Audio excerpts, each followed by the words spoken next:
Halo, karibuni wapendwa, sisi hapa tena. Niko hapa na Marina kutoka Germany, nimetoka Netherlands, na sasa tuko hapa kuongea about adapting new culture while you're still maintaining your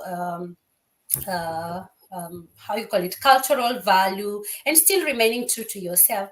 So leo tumekuja kuongea juu, tumeona tuongee kuhusu hii mambo juu kuna watu wengi wanajipata ng'ambo, wanajipata kwenye nchi za mbali, lakini unapata ile culture, ile vile watu wanafanya mambo zao, vile watu wanaishi kule, inakuchanganya mpaka wakati mwingine unajipata umejisahau.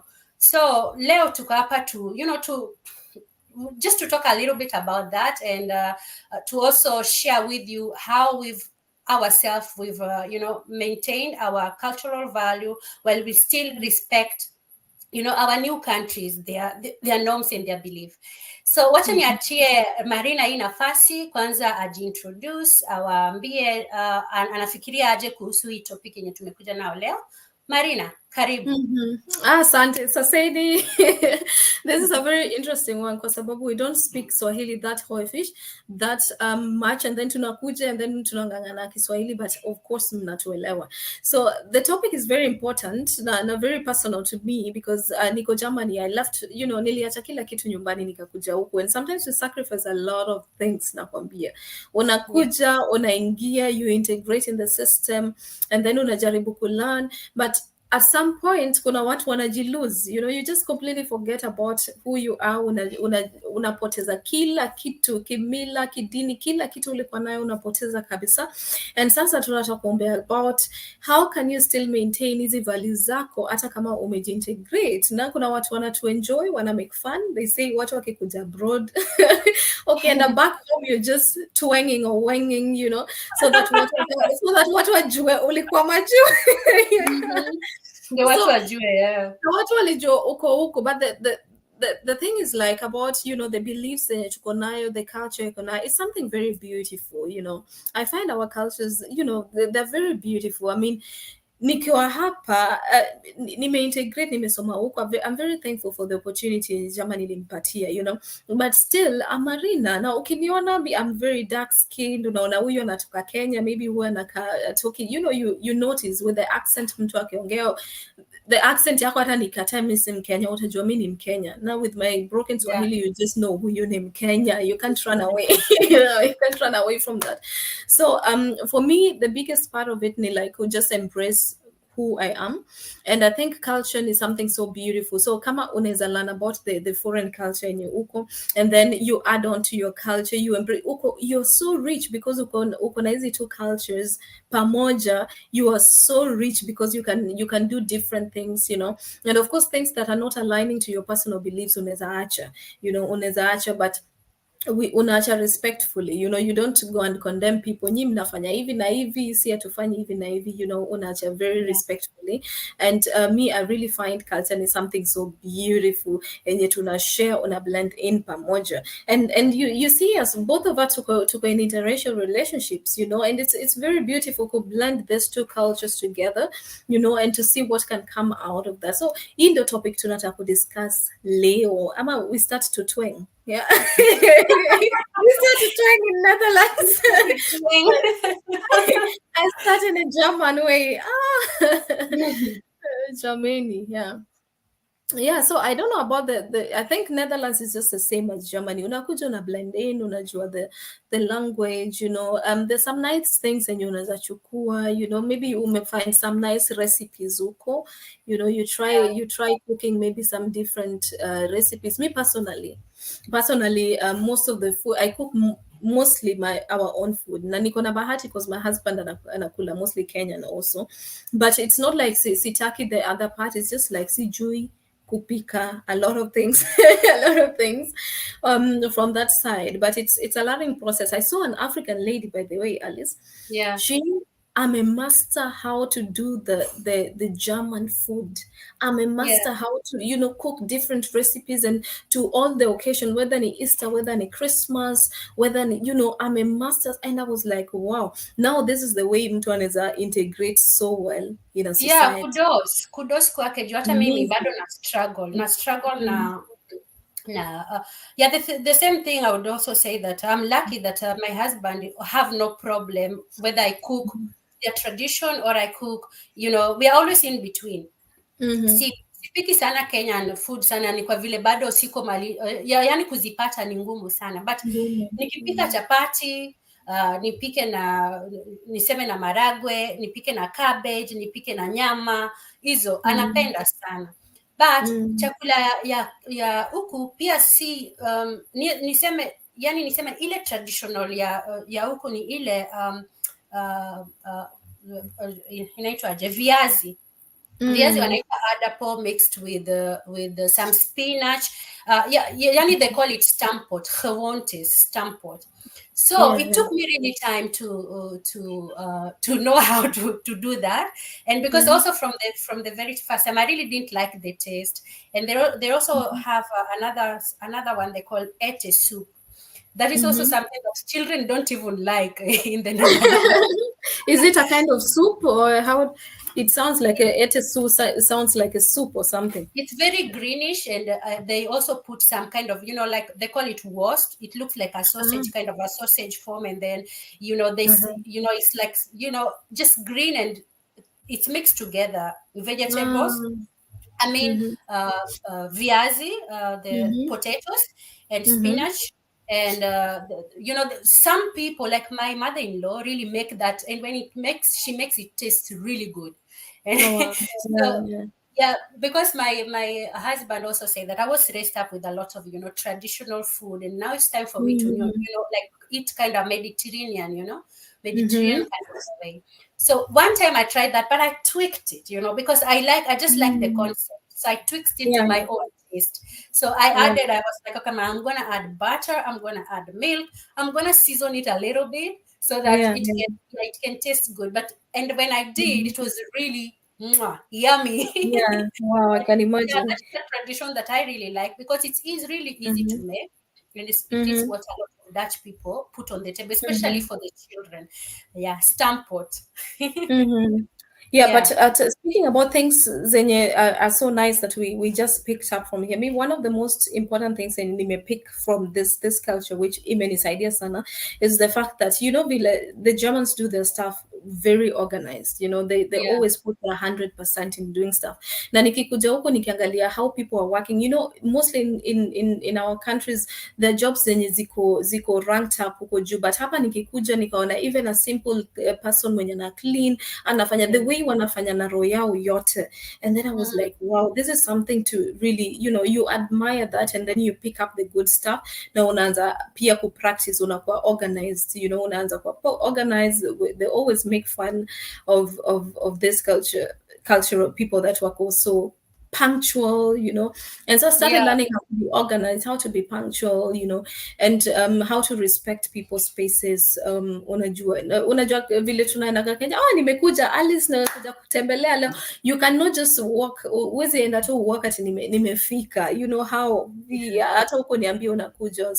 So the really nice things that you learn huku unachukua una embrace, and then you add unto our nice. We also have really nice stuff, like our culture. I find like we're really open.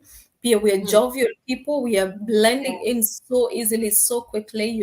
We're not kind of reserved. Tutakuja tupate story. We don't know you but tutapata story, and we just flow in. And those are some beautiful elements.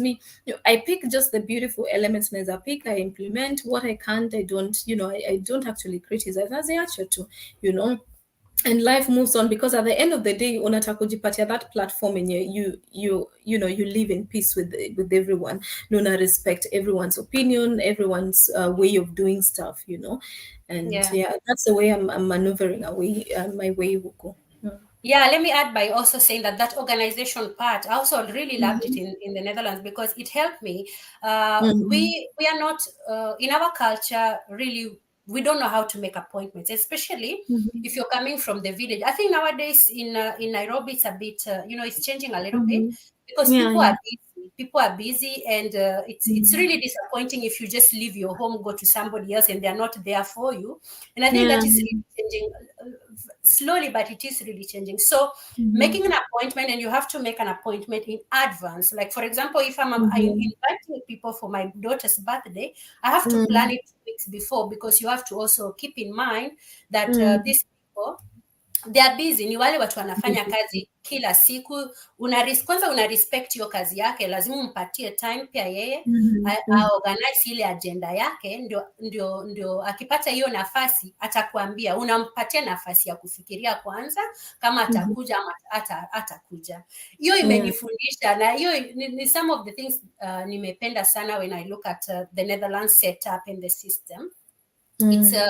It's really nice. But I also like the side I came from, the fact that sometimes you don't have to worry if you want to do something. For example, if you want to go and do your hair, for example, you just walk in a salon, it gives you that flexibility.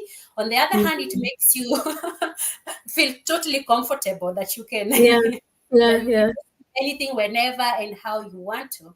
So I'm totally grateful that I found myself in a situation, this beautiful situation where you learn other cultures, you learn how people live, how people reason about things, and what is really important to a person, and why they value those kind of things.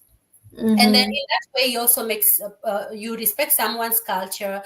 You try to also understand why other things are being done in a different kind of a way, and then that also gives someone a chance to also want to come closer to you, because you respected my culture, you respected the way we do things here, and you adapted. I also want to know how are you people doing, moja mbili tatu kule kwenyu.